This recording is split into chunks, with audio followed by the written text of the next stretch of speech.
இன்றைக்கி நான் என்ன பண்ணியிருக்கேன்னா ஆல் அபவுட் மீ, ஒரு பாய் அதே மாதிரி ஒரு கேர்ள் பண்ணியிருக்கேன். இதில் பார்த்தீங்கன்னா மை நேம்ஸ்ன்னு கொடுத்துருப்பாங்க. அதில் அந்த ஸ்டூடெண்ட் வந்து ஃபில் பண்ணணும். அதுக்கப்புறம் I am dash years old அதை ஃபில் பண்ணணும். ஐ எம் குட் அட்னு கொடுத்தா இதுக்கு தகுந்த மாதிரி என்ன ஹாபீஸ்லாம் இருக்கோ அதை எழுதலாம். அப்புறம் favourite animal, season, food, colour இது வந்து யூஸ் பண்ணலாம், எழுதணும்.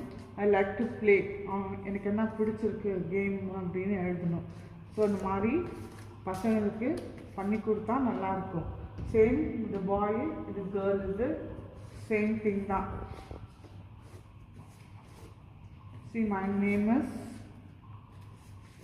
I am dash years old, I am good at my favorite things, then I like to play. That's all.